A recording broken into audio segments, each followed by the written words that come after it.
Believe it or not, Henry VIII was once the handsome golden prince of England. He was not always the selfish tyrant who betrayed, beheaded, and harshly cast off his wives. As a young man, he was 6'2", an athlete, a musician, a scholar who argued theology for sport. Generous, dazzling, in love with his wife. The best educated prince in Europe, and one of the handsomest. The man you are picturing right now came later. Vast, swollen, suspicious, propped up and stinking of his own bad legs, signing death warrants for the people closest to him. Wives, friends, ministers. The two do not seem to belong to one life. So people have always asked the obvious question: what happened to him? What turned the first man into the second? And the answers you will find online are confident and medical, and mostly wrong. This is the story of what we actually know, and the much larger story of what we only guess. Let us start by breaking the question itself, because it contains a lie. The lie is that the young Henry was gentle, and something later made him cruel. He was not gentle. In the very first year of his reign, at 17, he sent 2 of his father's ministers to the block to buy himself some cheap popularity. 10 years later, he executed the greatest nobleman in England, the Duke of Buckingham. And the 2 men whose deaths we remember most, Thomas More and Bishop Fisher, his old friends, his conscience, he had beheaded in 1535. Hold on to that date. 1535. Because the accident that supposedly transformed Henry into a monster happened in 1536, a year after he killed Thomas More. Whatever we are looking for, it cannot be the thing that made him a killer. He already was one. So the honest version is not that Henry became a different man, it is that he became more of the man he already was. The ruthlessness was always in him. What changed across the 1530s and 40s is that the brakes came off. He grew sick. He grew frightened about his throne, about his soul, about the son he still did not have. And he grew ever more certain of a dangerous idea that his own will and the will of God were the same thing. That is the man we have to explain. Not a monster who arrived one day, but a proud, clever, dangerous king who hardened year by year into something terrible. The question is not what replaced him. It is what took the brakes off. And here is the first honest answer, because this part we can actually document. His body was failing, and it hurt. On the 24th of January, 1536, Henry was in the tiltyard at Greenwich when his horse came down hard on top of the whole armoured weight of him. It frightened the court badly. The ambassador Chapuis wrote that everyone thought it a miracle he was not killed. And then, in the same breath, he wrote that the king took no injury from it. You will hear that Henry lay senseless for 2 hours. Be careful with that. It comes from a single letter, written far away in Rome, second and third hand, and it says he was 2 hours without speaking, not 2 hours knocked out. The 2 men who were actually at Greenwich both wrote that he was unhurt. What is true and what matters is simpler.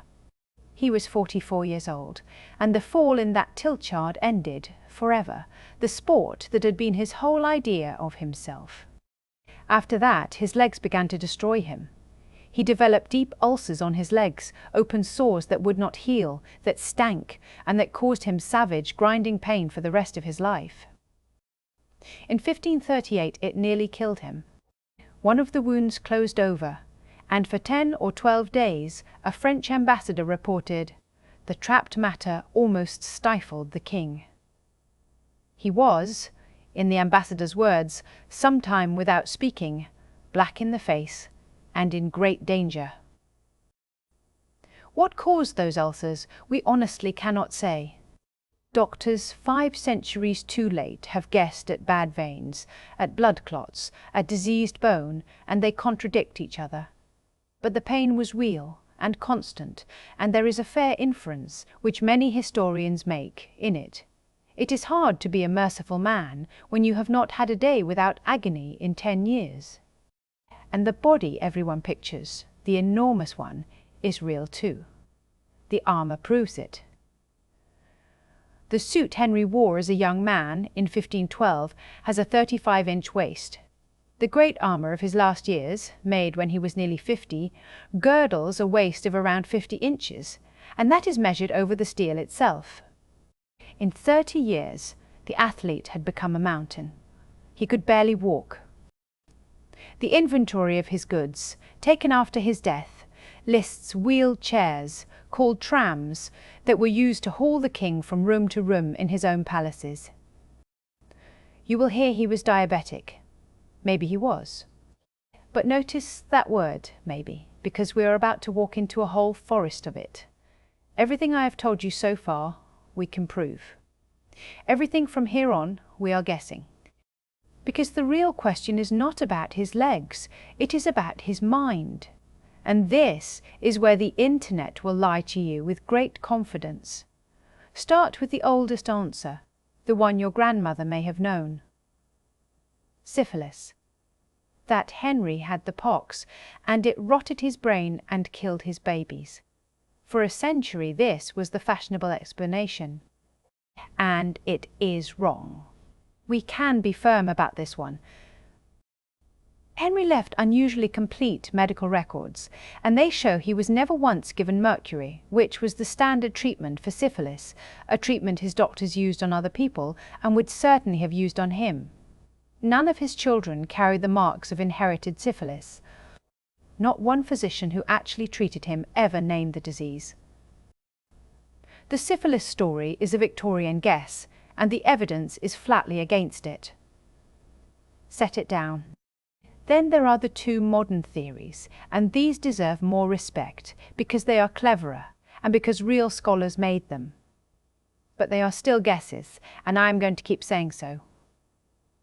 The first, from 2016, comes from neurologists at Yale. They suggest that the fall in the tiltyard and years of blows to the head from jousting left Henry with a brain injury, of the kind we now fear in boxers and footballers, and that it fed his rages and his forgetting. The second, from 2010, is more elegant still. Two American researchers proposed that Henry carried a rare blood type, and with it a genetic disorder called McLeod syndrome, which could explain, in one stroke, both his wives' lost pregnancies and his own decline. Hear how satisfying that second one is. One hidden condition, and the whole tragedy clicks shut. And that neatness, that lovely click, is exactly the thing a careful person should distrust. Because look at what those theories are actually built on. There is no body to examine, no scan, no tissue, no DNA. There is a pile of 500-year-old letters, many of them written by his enemies, and a modern expert reading symptoms backward out of them. The Yale doctors themselves call their idea a conjecture. The blood disorder paper is written not by physicians, but by a bioarchaeologist and an anthropologist, and its own careful wording is if and may have, not is. Neither can ever be tested, because no one is going to dig up Henry VIII to draw his blood. And both of them run into the same wall we hit at the start. The brain injury was in 1536. Henry had already killed Thomas More the year before. Whatever these conditions might have done to an aging, ailing king, they did not invent his cruelty, because his cruelty got there first. These are not answers. They are intelligent, honest, unprovable maybes. And a maybe in a lab coat is still a maybe. So let me offer you the explanation I find most honest of all, which is that you may not need a disease at all. You may only need a year. The historian Susanna Lipscomb makes this case, and it is quietly devastating. Look at what happened to Henry in a few short months of 1536. In January, his first wife, Catherine of Aragon, died and was buried. That same month, the fall in the tiltyard took away forever the athletic glory that had been the core of who he was. And on the very day Catherine was laid in her grave, His second wife, Anne Boleyn, miscarried a child that looked to have been a son, the son he had torn his kingdom apart to get.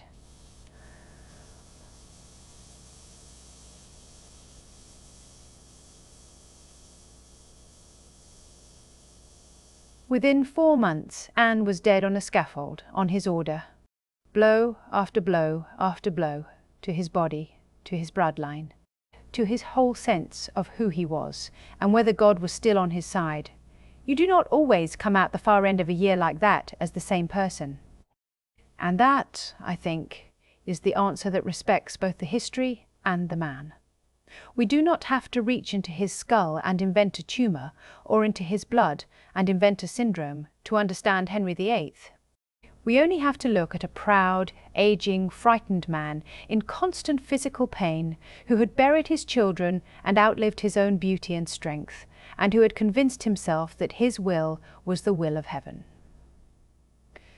That is not a diagnosis.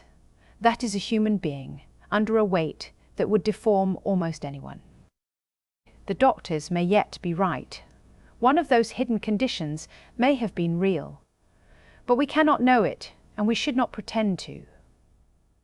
The most honest thing we can say about the mind of Henry VIII is that it broke the